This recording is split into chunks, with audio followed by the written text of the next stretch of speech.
안녕하세요. 셰프언니의 행복한가요 대표 한지연입니다. 오늘은요 내 남편이 바람나는 여자 어떤 여자일까에 대한 이야기를 나눠보려고 하는데요. 내 남편은 대체 어떤 여자랑 바람이 날까요? 봤던 분들도 계시죠?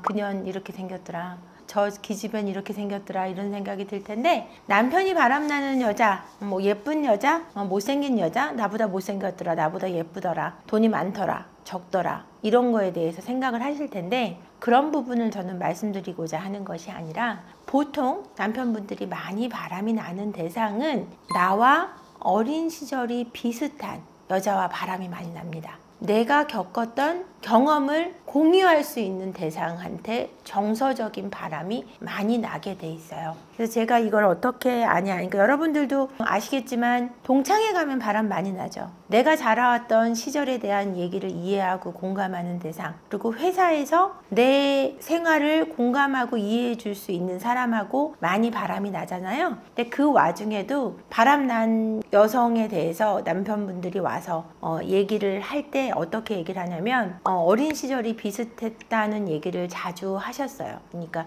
커온 환경도 비슷하고 공감받을 때 굉장히 마음이 많이 같다라는 얘기를 하세요. 내 남편이 정서적인 바람을 필 때 어떤 여성과 바람이 나게 되는지의 얘기를 해드리는 이유는, 남편의 어린 시절을 여러분들이 이해할 때 남편이 바람 필 확률도 그만큼 줄어든다는 얘기를 하고 싶은 거예요. 물론 바람은 개인의 결핍에 따른 건데, 그 결핍을 채워줄 수 있는 방식을 내가 좀 안다면 확률은 조금이라도 줄어들지 않을까라는 생각이 듭니다. 어릴 때 얘기를 잘 안 하게 되는데, 그게 왜 그러냐면, 어릴 때 있었던 일인데 그게 뭐 지금에 와서 어떤 영향을 미치겠어, 그냥 핑계대는 거야 라고, 난 나약하고 싶지 않아 라고 생각하시는 경우 남자분들 자기 어린 시절 얘기를 하기를 꺼려 하는데요. 그거는 아내가 너무 가까운 대상이기도 하지만 너무 먼 대상이기도 하기 때문입니다. 내 이야기를 했을 때 흉잡힐 것 같아, 나에 대해서 좋게 생각하지 않을 수 있어 라는 두려움이 있다라는 거죠. 그러니까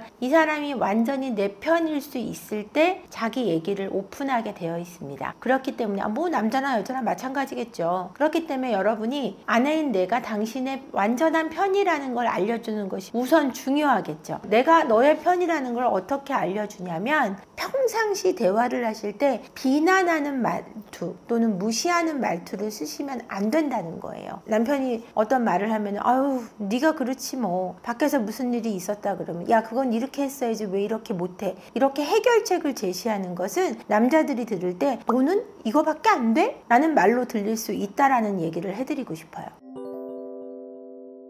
내 남편한테 이렇게 무시하거나 아니면은 왜 그렇게 못했어 라고 얘기하고 자꾸 조언을 하게 되는 이유는 뭐냐면, 여성들의 입장에서 볼 때는 그게 사랑입니다. 그 사람이 잘 됐으면 하는 마음에 채찍질을 하는 거고, 나는 정말 누구보다도 네가 잘 되기를 바라는 네 편이야 라는 의미로의 조언과 충고인데, 가장 좋은 충고와 조언은 그 순간 입을 다물어주는 거라는 얘기도 있어요. 그만큼 충고나 조언은 듣기 좋은 건 아니라는 거죠. 그러니까 충고나 조언을 하시기보다는 공감을 하시기를, 존경받기를 원하는 남자들의 심리, 인정받기를 원하는 그 사람들의 심리를 의식적으로 알아주려고 노력을 하셔야 된다는 얘기예요. 밖에서 또 뭔가 실수하고 왔을 때 나 뭐 해가지고 오다가 자동차를 박았어 라고 얘기하면 아유 또 그랬어? 네가 그렇지 뭐, 이게 아니고, 그래서 어떻게 했어? 운전 좀 똑바로 해, 이게 아니라 운전하다가 누구나 사고 날 수 있는데 당신 안 다쳤으면 됐어요 라고 얘기할 수 있는 가식적인 멘트가 필요합니다, 여러분.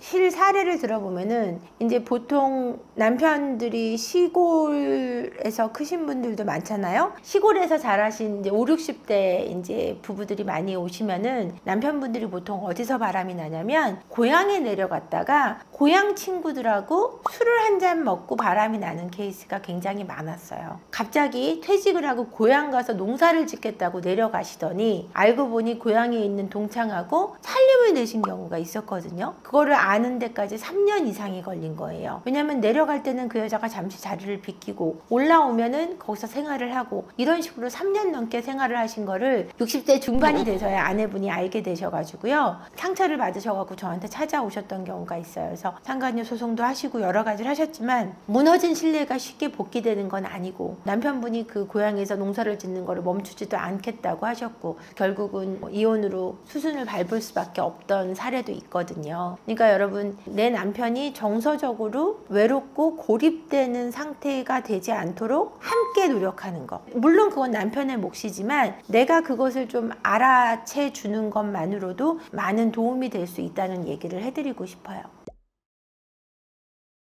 성격 차이로 바람이 나냐, 관계 리스로 바람이 나냐라고 지금 피디님이 물어보셨는데, 성격 차이가 관계 리스로 발전을 시키고 관계 리스가 성격 차이를 더 크게 만든다고 생각합니다. 관계 리스일 때 서로 성격을 맞추고자 하는 게 덜해지는 거예요. 내가 이렇게까지 맞출 필요를 못 느끼는 거죠. 관계 속에 굉장히 즐거울 때는 성격을 좀 맞춰가도 내가 좀 손해봐도 내가 좀 화가 나는 걸 참아도 되지. 우리가 사랑을 나눌 때는 이렇게 너무너무 행복하니까 이런 게 되는데, 성격 차이에서 관계 리스로 가는 것은 성격에서 이제 서로 안 맞아요. 관계 속에서 내가 이 사람을 행복하게 해주고 싶은 마음이 안 드는 거예요. 왜? 평상시에 날 기분 나쁘게 하니까 이 관계조차 갖는 것이 불필요하다라고 느끼게 되거나 얘가 좋아하는 걸 내가 해줘야 돼? 라는 마인드를 가진 여성분이나 남성분이 드러나게 돼 있어요. 그러다 보면은 그거는 관계 리스로 가고 바람으로 이어지는 경우가 더 많다라는 거죠. 여러분, 성격 차이라는 것이 생각보다 굉장히 큰 문제를 불러올 수 있다는 것, 그 부분에 대해서 말씀드리고 싶습니다.